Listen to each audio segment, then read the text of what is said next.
કડીમાં સહકાર સંમેલનમાં પૂર્વ નાયબ મુખ્યમંત્રી નીતિન પટેલ પોતાના અંદાજમાં એવા મંડી પડ્યા કે સંઘર્ષ વિના હોદ્દા માંગનારાની ધૂળ કાઢી નાખી। ખરેખર તો નીતિનભાઈ સહકાર સંમેલનમાં રાજકારણમાં કંઈક પામવા માટે પહેલા સંઘર્ષ કરવાની શિખામણ આપી રહ્યા હતા। હોદ્દો મેળવવા માટે કેવી કેવી ભલામણો આવે છે એનો પણ ઉલ્લેખ પટેલે કર્યો। આખા દેશની વાત છે કે નવી પેઢીને સીધું તૈયાર માલ કે તાલુકા પંચાયત કડી ભાજપ, મ્યુનિસિપાલિટી કડી ભાજપ, ધારાસભ્ય ભાજપ, સંસદ સભ્ય ભાજપ, 30 વર્ષથી ભાજપ સરકાર, 30 વર્ષથી ભાજપ, કેન્દ્રમાં મોદી સાહેબ આવી ગયા। હવે તો કેન્દ્ર સુધી ચિંતા નહીં, એટલે સંઘર્ષ કરવાની, સંઘર્ષ એટલે હું મારામારી કરવાની વાત નથી કરતો, પણ સહકાર આપવાની વાત કરું છું। એ સહકાર આપવાની ભાવના એ ધીમે ધીમે બધામાં ઓછી થઈ ગઈ। એટલે બધાને અત્યારે તો શું છે, આ બધા બેઠા કોઈ ના પાડે તો મને કહેજો, મારી વાતમાં કોઈ ના સંમત હોય તો ઊભા થજો। જેવો છોકરો ભણી રહે પહેલું ભાજપનું કામ સભ્ય બની જવાનું, સભ્ય બની ખેસ નાખી દેવાનું અને પછી ચાલુ કરવાનું કે મને કંઈક ઉદ્યોગ મળે જોજો, મને અહીંયા બેસાડજો ને, મને આ અપાવજો। એના ભાઈ હજુ તરત વરસે નથી, તે મહેનત નથી કરી, તે પરિશ્રમ નથી કર્યો, તે કોઈ જાતનો સરકારનો ભૂતકાળની કોંગ્રેસની સરકારોનો દુરાચાર કે એ સહન નથી કર્યું, પણ સીધા હોદ્દા ઉપર આવી જાય। એટલે સીધા હોદ્દા ઉપર આવવાની વાત છે ને, એ બહુ અઘરી પડે છે। પણ સહકાર એક એવી વસ્તુ છે કે સહકાર બધાને તબક્કાવાર દાખલ કરે છે। પહેલાં તમે ગ્રામ પંચાયતની મંડળીમાં સભ્ય બનો, બેંક, ડિસ્ટ્રિક્ટ બેંકમાંથી લોન લઈ આવો, લોન લઈને ખેડૂતોનો સારી રીતે ધીરો, વર્ષ પૂરું થાય એટલે સારી રીતે એની વસૂલાત કરો। સારી વસૂલાત કરી હોય તો બેંકમાં તરત પૈસા જમા કરાવી દો, તો તરત વિનોદભાઈ કહે કે ભાઈ આ ગામમાં નવા વર્ષની લોન મંજૂર કરો। પહેલાં 2 કરોડ આપ્યા હતા, હવે 2.5 કરોડ આપો, 2.5 કરોડ આપ્યા હતા તો 3 કરોડ આપો।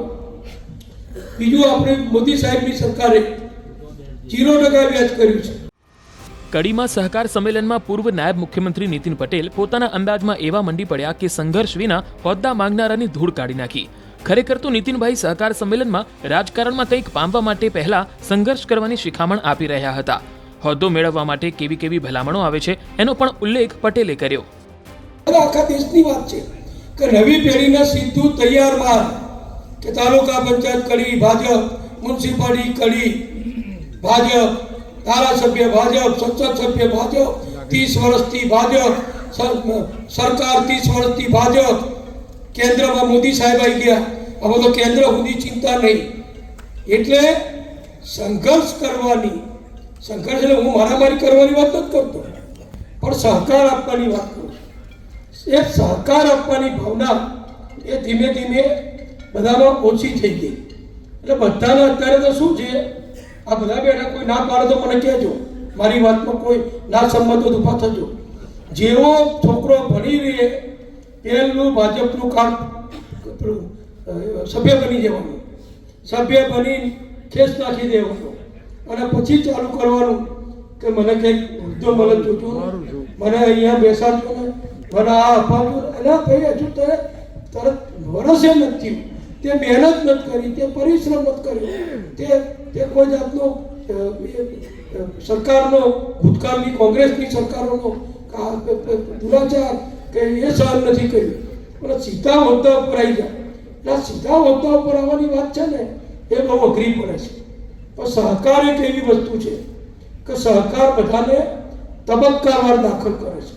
પહેલાં તમે ગ્રામ પંચાયતની મંડળીમાં સભ્ય બનો, બેંક, ડિસ્ટ્રિક્ટ બેંકમાંથી લોન લઈ આવો, લોન લઈને ખેડૂતોનો સારી રીતે ધીરો, વર્ષ પૂરું થાય એટલે સારી રીતે એની વસૂલાત કરો। સારી વસૂલાત કરી હોય તો બેંકમાં તરત પૈસા જમા કરાવી દો, તો તરત વિનોદભાઈ કહે કે ભાઈ આ ગામમાં નવા વર્ષની લોન મંજૂર કરો। પહેલાં 2 કરોડ આપ્યા હતા, હવે 2.5 કરોડ આપો, 2.5 કરોડ આપ્યા હતા તો 3 કરોડ આપો। બીજું આપણે મોદી સાહેબની સરકારે 0% વ્યાજ કર્યું છે।